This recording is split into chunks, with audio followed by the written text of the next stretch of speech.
నమస్తే గురుగారు. శ్రీమాత్రే నమః. గురుగారు, ఈ రోజు మిమ్మల్ని ఒక ట్రెండింగ్ టాపిక్ అడగబోతున్నా. అంటే జనరల్ గా చాలా చోట్ల వింటున్నాను, వశీకరణ తిలకం అనేది ఉందంట. అవును. వశీకరణ తిలకం అంటే ఏంటి గురువుగారు? అంటే నిజంగానే ఆ తిలకం ధరిస్తే వశీకరణ మనం ఎవరినైనా వశం చేసుకోవచ్చా? తప్పకుండా తెలియజేస్తున్నాము. చాలా చక్కని విషయం అడిగినారు. ముందుగా ప్రేక్షకులందరికీ శ్రీమాత్రే నమః, శ్రీ గురుభ్యో నమః. జ్ఞానినాంనపి చేతాంసి దేవి భగవతి హిత బలాయ కృష్ణమోహాయ మహామాయ ప్రయశ్చతి. వశీకరణ తిలకము అనేటటువంటి నిజానికి ఉన్నటువంటి పదార్థమే, అది వేరే ఏమీ కాదు, అది ఉన్నటువంటి వస్తువే. వశీకరణలో ఎన్నో రకాలైనటువంటి విధానాలు మన సనాతన ధర్మము తాంత్రిక విధానము, తాంత్రిక విద్య అని అంటుంటారు. ఆ తాంత్రిక విద్యలో దీని గురించి చాలా క్లుప్తంగా చెప్పడం జరిగింది. అయితే ఈ తిలకము అన్నదానికి అర్థం ఏంటి అంటే మనం వాడేటటువంటి బొట్టు అనేటటువంటిది అర్థము.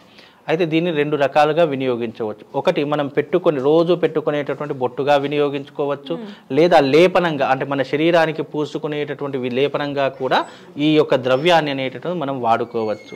ఇది వాడుకోవడం ద్వారా వశీకరణ జరుగుతుందా అంటే 100% జరుగుతుంది. ఈ వశీకరణ ఎలా జరుగుతుంది అని అంటే గనక ఈ తిలకము అనేటటువంటి దేంతో తయారవుతుంది అంటే జింక కడుపులో ఉన్నటువంటి ఒక పదార్థం ఉంటుంది, ఒక గడ్డలాగా ఒక పదార్థం తయారవుతుంది జింక కడుపులో. ఆ జింక కడుపులో తయారైన దాన్ని కస్తూరి అని అంటారు. కస్తూరి మనం చాలా వాటిలో వింటూ కస్తూరి తిలకం లలాట పలకే వక్షస్థలి ఇట్లా అంటే ఆ కస్తూరి అనేటటువంటిది సుగంధ పరిమళాలు ఎన్నో రకాలుగా విరాజిల్లుతాయి. ఇప్పటికీ మనం వాడే పర్ఫ్యూమ్స్ కానివ్వండి, మనం వాడే సుగంధ ద్రవ్యాలలో కానీ ఆ కస్తూరి లేకుండా ఏ పర్ఫ్యూమ్ కూడా తయారు కాదు. అంత విశేషమైనటువంటిది ఆ కస్తూరి. అది ఆ కడుపులో దాదాపుగా 5 నుంచి 6 సంవత్సరాల వరకు ఆ కస్తూరి తయారవుతుంది.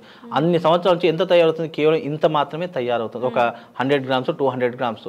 ఆ కస్తూరి మనం శనగ గింజ ఉంటుంది కదా, ఆ పరిణామంలో కూడా ఇక్కడ పెడితే ఈ బిల్డింగ్ మొత్తం వాసన వచ్చేస్తుంది. అంత సుగంధ ద్రవ్యమైనటువంటిది కస్తూరి. అందుకే ఆ కస్తూరి అనేటటువంటి లేపనంతో తయారైనటువంటిదే మీరన్నటువంటి వశీకరణ తిలకము. ఆ వశీకరణ తిలకము ఎలా ఉంటుంది అని అంటే గనక ఆ కస్తూరి పదార్థము, అలాగే మనం హోమంలో వేసేటటువంటి ఏదైతే ఆ భస్మం ఉంటుందో ఆ భస్మము, ఆ తర్వాత కొన్ని రకాలైనటువంటి పుష్పాలతో చేసినటువంటి హోమము, ఈ రకాలైనటువంటి అన్ని ద్రవ్యాలు ఒక దగ్గర కలిపి దాన్ని మిక్స్ చేసి ఒక తిలకంలా తయారు చేస్తామన్నమాట. ఆ కస్తూరిలో ఉన్నటువంటి తిలకం ఏదైతే ఉంటుందో అది దీంట్లో కలపగానే దానికి వశీకరణ శక్తి అనేటటువంటిది వస్తుంది. ఏ రకంగా వస్తుంది అంటే ఇప్పుడు మనం హోమం చేసేటప్పుడు మనము వశీకరణ మంత్రాలు కొన్ని ఉంటాయి. అది దశమహావిద్యలలో తాంత్రికానికి సంబంధించినటువంటి మూల మంత్రాలు కొన్ని ఉంటాయి. ఆ మూల మంత్రాన్ని మనం హోమం చేసుకుంటూ ఆ కట్టెలన్నీ భస్మం అయిపోయిన తర్వాత దాని నుంచి కొంచెం భస్మం తీసుకొని ఈ కస్తూరిలో కలుపుతాం. కలిపిన తర్వాత దాన్ని మళ్ళీ ఏం చేస్తాం మనము, దాంట్లో కొన్ని సుగంధ ద్రవ్యాలు కలుపుతాము. అలాగే మల్లె పువ్వులతో చేసినటువంటి హోమము, అలాగే తామరాకులతో చేసినటువంటిది, తామర పువ్వులతో చేసినటువంటిది ప్రధానంగా తీసుకొని వాటన్నిటిని దాంట్లో మిక్సింగ్ చేసి అది ఒక తిలకంలా తయారు చేస్తామన్నమాట. అప్పుడు తయారు చేసినప్పుడు దాంట్లో ఒక వశీకరణ శక్తి అనేటటువంటి ఉత్పన్నమవుతుంది. ఇప్పుడు చిన్న ఉదాహరణ చెప్పాలి అంటే ఒక హిప్నటైజ్ చేసేటటువంటి వ్యక్తి ఉన్నాడు, ఎదురుగ్గా కూర్చుంటే హిప్నటైజ్ చేస్తే అతను మైండ్ కంట్రోల్ చేయగలుగుతాడు. అప్పుడు ఆయన అడిగిన ప్రతి ఒక్క క్వశ్చన్కి ఆన్సర్ ఇస్తాడు. కానీ పూర్వకాలంలో ఎలా ఉండేది, మనిషి ఎక్కడో ఉండేవాడు, ఎక్కడో ఉన్నటువంటి వ్యక్తిని మనం ఇక్కడ కూర్చున్న దగ్గర నుంచే వశీకరణ చేసుకోవాలి అంటే దానికి కొన్ని తాంత్రికమైనటువంటి ప్రయోగాలు, అలాగే ఈ తిలకం కూడా ఎలా ఉపయోగపడుతుంది అంటే మన భర్త మనల్ని ప్రేమించడానికి, లేదు భార్యాభర్తలు విడిపోతున్నారు, భార్యాభర్తల మధ్య చీటికి మాటికి గొడవలు వస్తున్నాయి అన్నటువంటి వాళ్ళు ఈ తిలకం ధరించవచ్చు. లేదా మనకు ఇష్టమైనటువంటి వారు ఒక వ్యక్తి, ఆయన లేకపోతే నేను జీవితంలో ఉండలేను, ఇక నా జీవితం ఇంతటితో సమాప్తం అయిపోతుంది అన్నటువంటి వ్యక్తికి ఆ తిలకం ఉపయోగపడుతుంది. అలాగే ప్రాణం కంటే ఎక్కువగా ప్రేమించినటువంటి అబ్బాయి కావచ్చు, అమ్మాయి కావచ్చు, ఎవరైనా కావచ్చు, అలాంటి వారు జీవిత భాగస్వామి చేసుకోవాలన్నా, పెళ్లి చేసుకోవాలన్నా, అతడు తొందరగా వశం కావాలన్నా, చెప్పినట్టు వినాలన్నా ఇలాంటి తిలకం అనేటటువంటిది ఉపయోగపడుతుంది.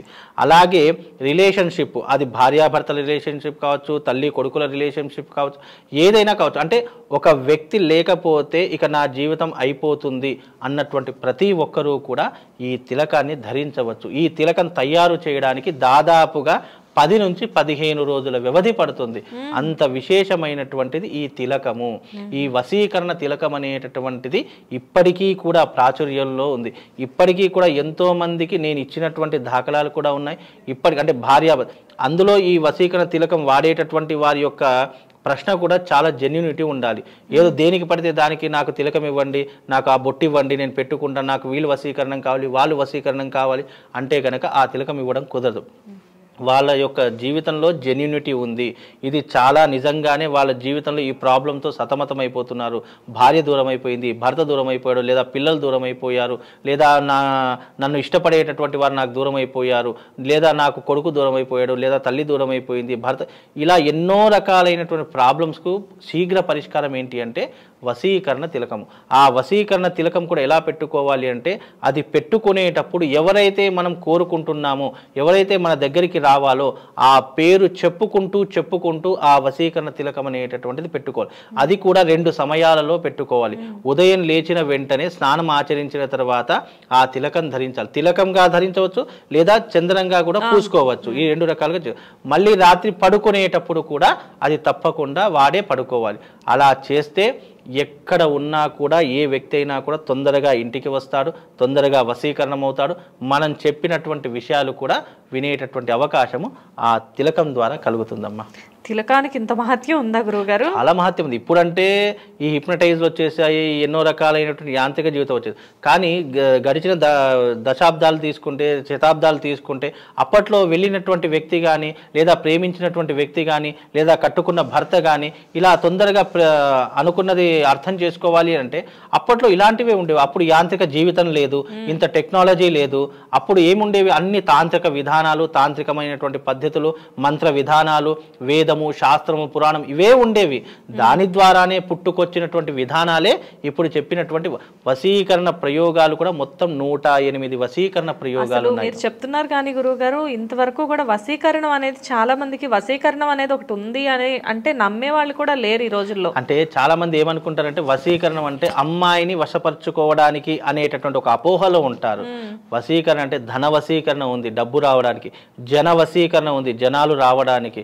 అలాగే మనకు ఈ ధన వశీకరణ, జన వశీకరణ, అలాగే స్త్రీ వశీకరణ, పురుష వశీకరణ, ఇలా ఎన్నో రకాలైనటువంటి వశీకరణలు ఉన్నటువంటి వశీకరణల్లో కూడా ఇన్ని రకాలు ఉన్నాయి, చాలా ఉంటాయమ్మా. మనం జీవితంలో అధికారులని వశీకరణ చేసుకోవాలన్నా, ఉన్నత అధికారులు మనల్ని మెచ్చుకోవాలన్నా దానికి కూడా వశీకరణ ఉంటాయి. మనకు జీవితంలో ఒక ప్రమోషన్ రావాలి, ఈ అధికారి వల్ల మనకు పని అవుతుంది, అతను ఏ రకంగా వశీకరణ చేసుకోవాలి, ఏ రకంగా మనం వినియోగించుకోవాలి అనుకున్నా కూడా దానికి కూడా వశీకరణ విద్యలు ఉంటాయి. వశీకరణ ప్రయోగాలు అనేటువంటి 108 రకాలు ఉంటాయి. సృష్టిలో ఏది వశం చేసుకోవాలన్నా కూడా మనకు తప్పకుండా ఆ తిలకం అనేటటువంటి, అది తిలకం ద్వారా కావచ్చు, యజ్ఞం ద్వారా కావచ్చు, ఎన్నో రకాలైన మార్గాలు ఉన్నాయి. ఇప్పుడు మీకు ఒక విషయం తెలుసలేదు, గాడిద యొక్క మూత్రంతో కూడా వశీకరణ చేసేటటువంటి పద్ధతులు ఉన్నాయి. అలాగే మనిషి చనిపోయినటువంటి ఎముకలతో కూడా వశీకరణ చేసేటటువంటి విధానం ఉన్నాయి. మనిషి చనిపోయిన బూడిదితో కూడా వశీకరణ చేసే ప్రయోగాలు ఉన్నాయి. ఇలా ఎన్నో రకాలైనటువంటి ప్రయోగాలు తాంత్రిక విధానంలో చెప్పడం జరిగింది. ఇంకా లోతులోకి వెళితే అవి మీడియా ముఖంగా కూడా చెప్పకూడదు, కానీ అన్ని రకాలైనటువంటి వశీకరణలు ఉన్నాయి. ఇవి మళ్ళీ వశీకరణలు ఎప్పుడు చేస్తారు? అర్ధరాత్రి సమయంలో, లేదా తెల్లవారుజాము సమయంలో. ఈ రకమైనటువంటి ప్రయోగాలు పూర్వకాలంలో చేసేవారు. కానీ ఇప్పుడున్న జనరేషన్లో మంచి కోసం కాబట్టి ఉదయకాలం మనం చేసుకుంటున్నాం. నిజానికి వశీకరణ ప్రయోగాలు చేసే వ్యక్తి కరెక్ట్గా ఉండాలి. మనం ఎవరైతే చేయించుకుంటున్నారో అతని దాంట్లో జెన్యూనిటీ ఉండాలి. ఎప్పుడైతే ధర్మం తప్పి ఈ వశీకరణ చేస్తారో అది తిప్పికొట్టే అవకాశం కూడా ఆ వ్యక్తికి తగులుతుంది. కనుక మన కోరికలో ధర్మం ఉండాలి, మనం ఆలోచించే విషయంలో ధర్మం ఉండాలి. మనం ఎవరికైతే వశీకరణ చేద్దామనుకుంటున్నామో అతని జీవితంలో మనకు కనెక్ట్ అయ్యి ఉండాలి. అలా ఉంటేనే ఈ వశీకరణ ప్రయోగము, వశీకరణ తిలకము అనేటటువంటిది ప్రతి ఒక్క మనిషి జీవితంలో ఉపయోగపడుతుందమ్మా. అంత విశేషమైనటువంటిది ఈ వశీకరణ తిలకం.